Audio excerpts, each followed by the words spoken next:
Hello everybody, and welcome to the Umberto Panini Historical Museum, Car Museum.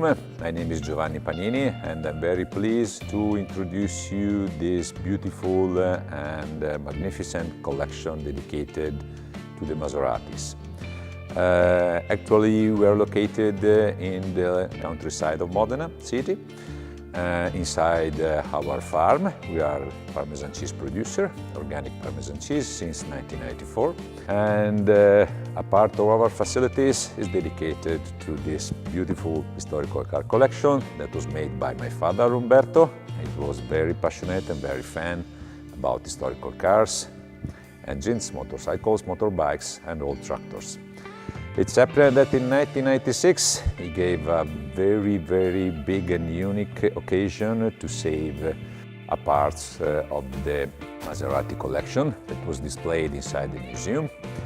And so he decided to make an offer. This offer, of course, was accepted, and the collection went back here in Modena again and was displayed here inside his personal museum.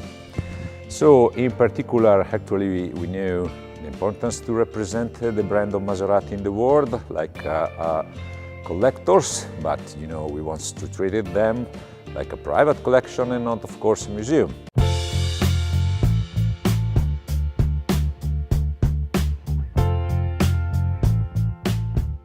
I want to show you some of our most important models, of course, displayed here. Starting from this beautiful 6C34, the oldest car present in this collection, a single-seater made by directly Maserati brothers in 1934.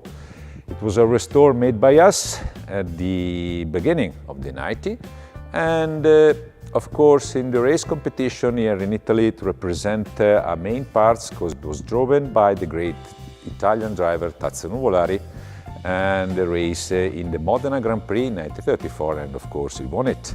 So for us, like Modena citizens, represent a piece of history. Characteristic of this beautiful car: 6 cylinders in line for the engines, cubic capacity 3,700, of course, and maximum speed 260 kilometers, just with a transmission of 4 gears plus retro.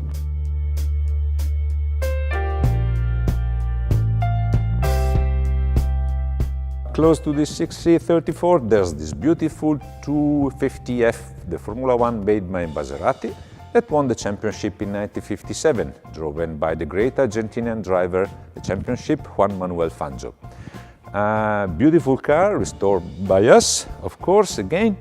On this case, this 250 is fitted with a V12 engine, instead of usually 6 cylinders in line, because when we restored the car using, of course, original parts, the engine was out. There were no engine available, so we've got only a V12.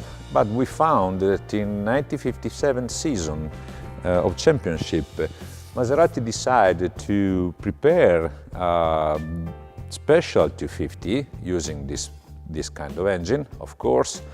And Fangio used it directly in the free practice of the Monaco Grand Prix, and Jean Berrat, one of the official drivers of the Maserati team, raced in the Reims Grand Prix in France. So this is the reason, because we can fit it, this 250 in particular, with this kind of engine, of course.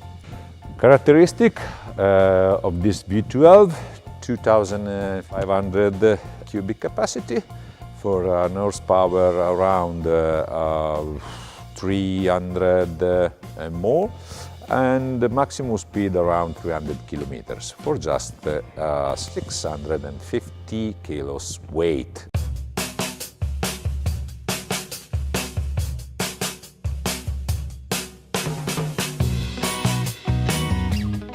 After this, Maserati, after the championship in 1957, Maserati decided to quit the racing division because there were a crisis inside the factory, and they want to concentrate the business around the street production, introducing the beautiful 3500 GT.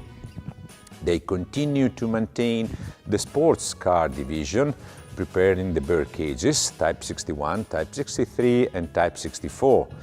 And of course our Type 63 new in the motor show of this year was in use and prepared for the Scuderia Serenissima and race in the 24 Hours of Le Mans in 1961 with Nino Vaccarella, a gentleman, Italian gentleman driver.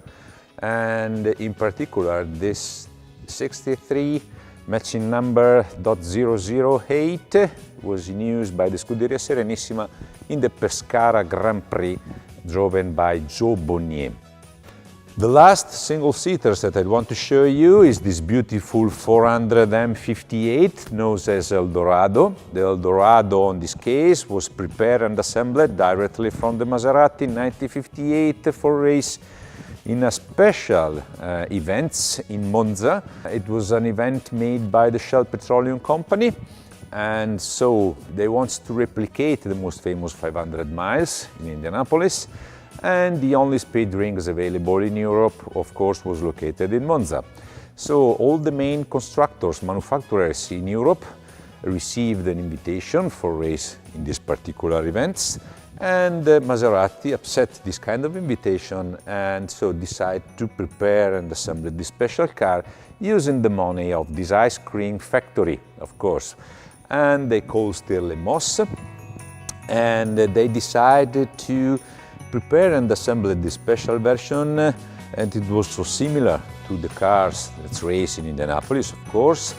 And the owner of this ice cream factory posed just one condition for sponsoring the car, that he can use the body for promote, of course, his activity. And this is the only reason, because this car was clothed like this, because the racing car in Italy in that period was painted in the classical red.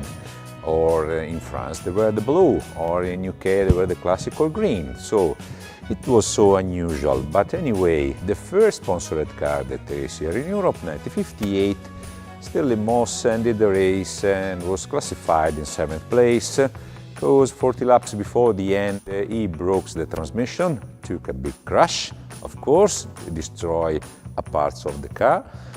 But you know, following the final results, you can find in 7th place El Dorado Special, this one, driven by Stirling Moss.